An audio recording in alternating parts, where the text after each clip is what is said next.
The river cut through the canyon like a living thing, wide, cold, and restless. Its waters roared against jagged stone walls, carrying the sound for miles. Most folks avoided this stretch of land entirely. Too dangerous, too unpredictable.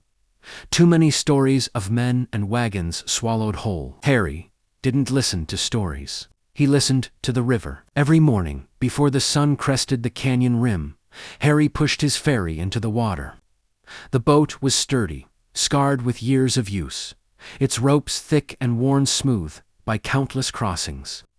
He had built it himself after the war, plank by plank, when he decided solitude suited him better than towns or people. He worked quietly, moving with the steady patience of a man who had learned that rushing only led to mistakes. The canyon was his world, now the river, his companion, the wind, his only conversation. That was why he noticed her the first time. She stood on the far bank, just beyond the cottonwoods, her figure small against the vast canyon walls. A woman alone was unusual enough. A woman alone in this place was something else entirely. Harry narrowed his eyes against the rising sun. She wore a plain traveling dress, dusted at the hem, and held a single satchel close to her side. No horse, no wagon, no escort.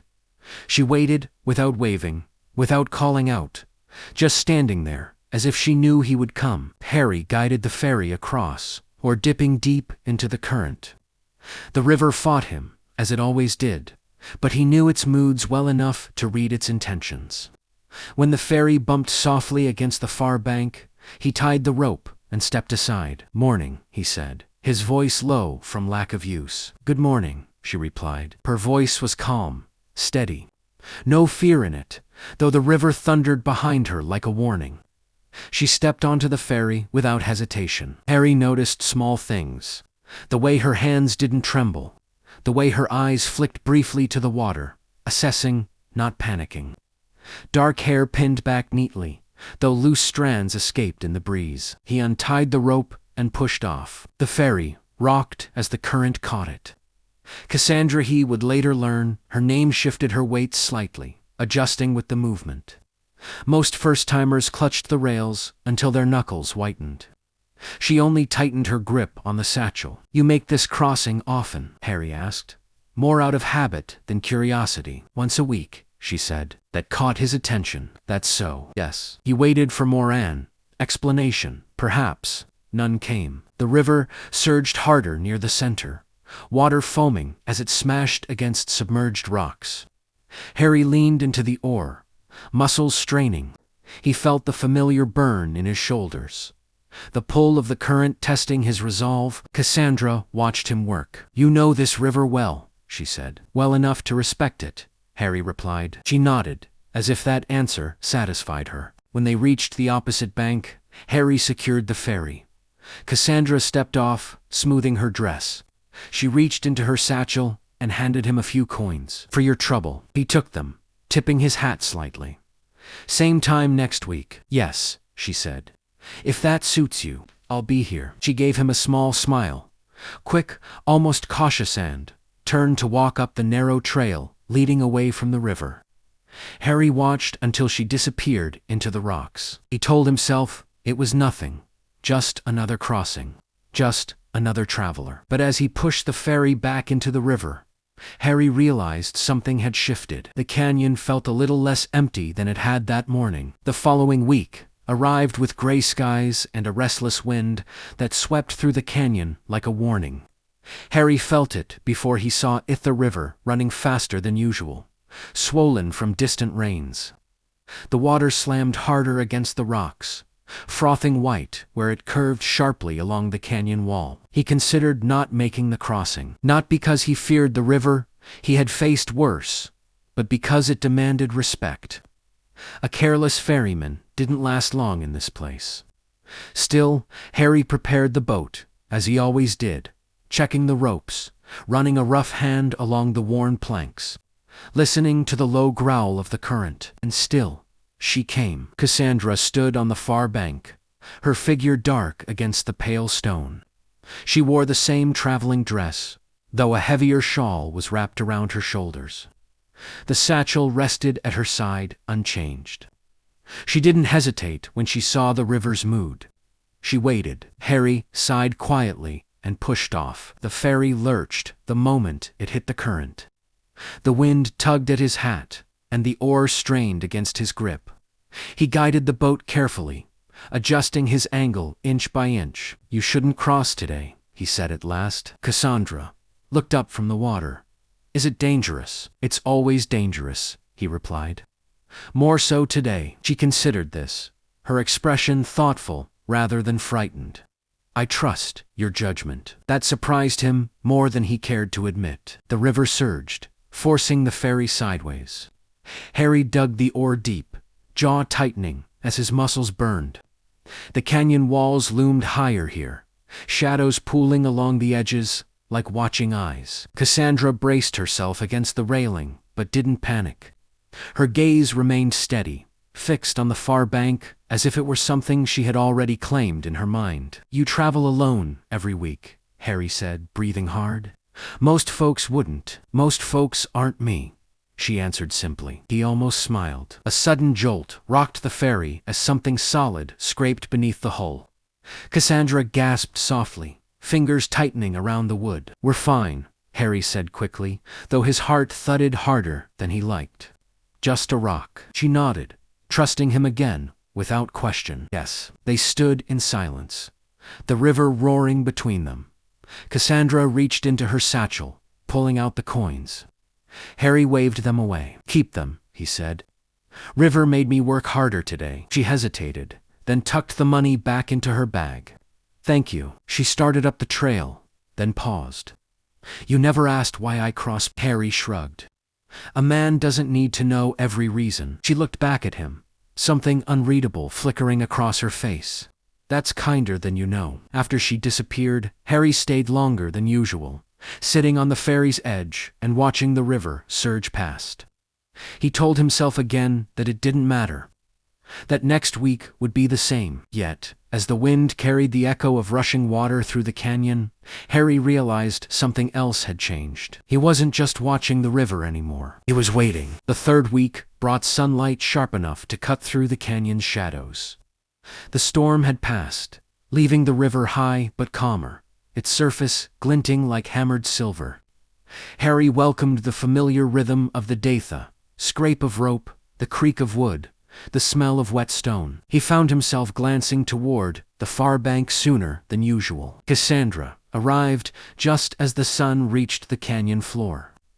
This time she wore a different dress, darker in color, and sturdy boots better suited for the trail. The satchel remained, it always did. "You're early," Harry said, as he brought the ferry in. "So are you," she replied. He hadn't meant for her to notice. The crossing began smoothly, the ferry gliding with practiced ease. Harry loosened his grip slightly, allowing himself to breathe. The river still demanded attention, but it wasn't fighting him today. Cassandra leaned against the railing, eyes scanning the canyon walls. "It's beautiful," she said. "Most folks don't see it that way." "Most folks don't spend enough time with dangerous things," she said quietly. Harry studied her from the corner of his eye. "You sound like you've had practice." "I have." The ferry drifted into the deeper channel, water dark and slow-moving. Here, the river hid its strength beneath a smooth surface. Harry adjusted their angle, cautious. "Where do you go when you cross?" he asked before he could stop himself. She didn't answer right away. "There's a settlement beyond the ridge," she said finally. "Small, forgotten by most." "That's so I help there," Cassandra continued. "That's all you need to know." It wasn't much, but it was more than she had ever offered before. A gust of wind funneled through the canyon, snapping her shawl. Harry reached out instinctively, steadying her arm. The contact was brief, but it lingered, like heat. "Sorry," he muttered. "It's all right," she said, her voice softer than before. The river hummed beneath them, as if aware of the moment. When they reached the far bank, Cassandra didn't leave right away. She sat on a low rock near the water, while Harry tied off the ferry. The pause felt deliberate. "Why did you choose this life?" she asked. Harry hesitated. He rarely spoke of himself. "After the war, noise didn't suit me anymore. The river doesn't ask questions. But people do, she said. Exactly. She nodded, understanding more than he expected. I think the river keeps secrets, Cassandra said after a moment.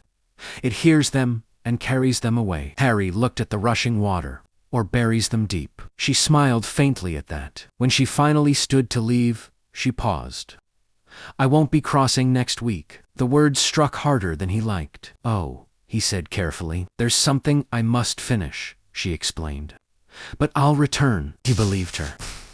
That realization unsettled him. I'll keep the ferry ready, he said. As she walked away, Harry felt the canyon settle back into its usual silence. Yet something had been left behind, not named. The river rushed on, carrying its secrets downstream. And Harry knew that whatever Cassandra was leaving across that water, it was bound to surface sooner or later. A week passed with no sign of Cassandra. Harry told himself it shouldn't matter. Travelers came and went. Some crossed once and never returned. Others disappeared into the canyon like they'd never existed at all. Still, when the familiar day arrived and the far bank remained empty, the river felt louder than usual. The second week tested his patience. The sky darkened early, clouds dragging low across the canyon rim. The air smelled of rain and iron. Harry prepared the ferry out of habit, though he had no passengers waiting. He stood at the water's edge longer than necessary, watching the current twist and pull. When thunder rolled through the canyon, he pushed the ferry back and secured it. No crossing today, he decided.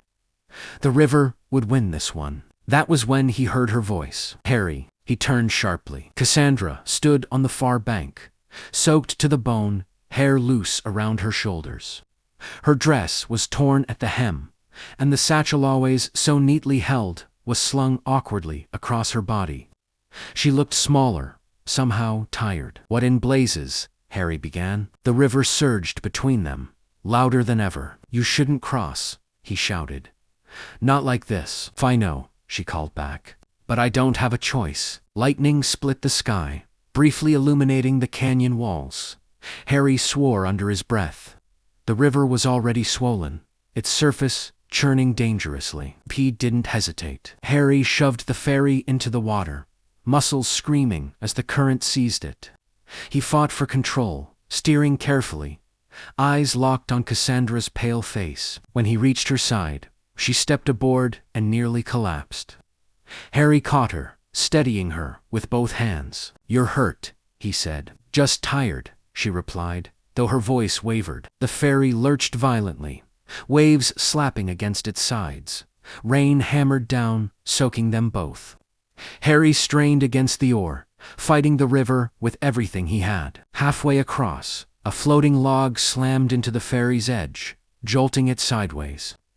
Cassandra cried out as she stumbled. Hold on, Harry shouted. He dragged the ferry back into line, heart pounding. The canyon echoed with thunder, wind howling through the rock. Why now? He demanded. Why risk this? Cassandra clutched the railing. Because someone needed me. That was all she said, but it was enough. The final stretch felt endless. Harry's arms burned, his hands numb from cold and rain. At last, the ferry scraped against the far bank.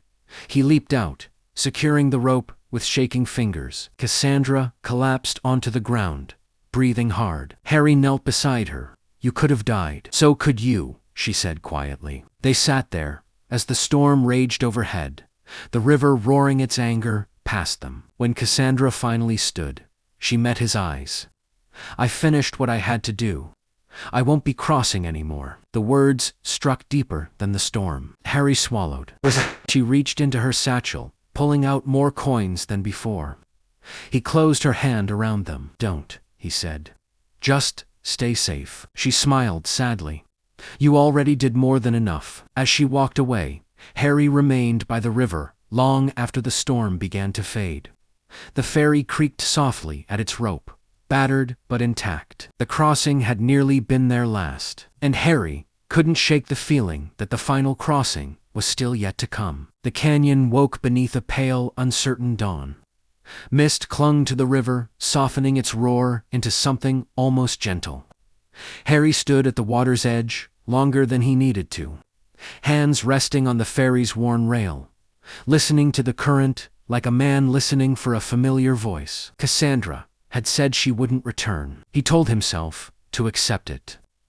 People passed through his life the same way the river passed through the canyon, never asking permission. Still, each week since the storm, Harry found himself preparing the ferry on the same day, at the same hour, as if habit alone could summon her back. That morning, the river was calm, deceptively so. Harry had just finished checking the ropes when he saw movement on the far bank. Cassandra stepped into view, walking slowly, carefully. Her dress was clean, her hair pinned back once more, but there was a weariness to her posture that hadn't been there before. She stopped at the water's edge and waited, eyes fixed on him. Harry's breath caught. He pushed the ferry out without a word. The crossing felt different, quieter, heavier. The river flowed smoothly, but neither of them relaxed. Cassandra sat on the bench this time, hands folded in her lap, the satchel resting beside her, instead of clutched tight. "You said you were finished," Harry said at last. "I was," she replied. "This crossing isn't for them. It's for me." He glanced at her. "Then why now?" Cassandra looked out at the canyon walls rising around them. "Because the place I was helping, it's safe now. They don't need me anymore." She paused. "But I realized something on the walk here." Waited. "I don't want to keep traveling, just because it's all I've ever done," she said softly. "And I didn't want to leave without saying goodbye." The word goodbye settled between them like a stone. The ferry bumped gently against the far bank. Harry tied the rope slowly, deliberately, as if each knot bought him more time. Cassandra stood, then hesitated. "I never told you why I crossed alone." "You don't have to," he said. "I want to." She took a breath. "I was a midwife. The settlement lost theirs during winter. I stayed longer than planned, longer than was safe." Her fingers brushed the satchel. "This holds what I couldn't leave behind." Harry nodded. It fit. The quiet strength, the urgency, the trust she carried like a necessity. "I thought, once it was done, I'd just move on," she continued. "But every week, crossing this river, I realized I was trusting you with my life, without even knowing your story." The river whispered past them, patient and listening. Harry met her gaze. "You never asked." "No," she said. "But I learned enough." They stood there, the canyon holding its breath. "I'm staying," Cassandra said finally. "On this side of the river. There's a small place not far from here. They could use someone like me." Harry felt something loosen in his chest. "The river won't mind," he said. "It's used to sharing." She smiled fully this time, warm, certain. As the sun climbed higher, Cassandra turned to leave, then stopped. "I'll still cross sometimes," she said. "If you'll have me." Harry tipped his hat. "I'll be here." She walked away, not disappearing into the rocks this time, but following a path that curved back into view, close enough that the canyon no longer felt so wide. Harry untied the ferry and guided it back to its place. The river calmed beneath him. Trust, he realized, wasn't built all at once. It was built one crossing at a time. Don't forget to like, comment, and subscribe for more Western stories.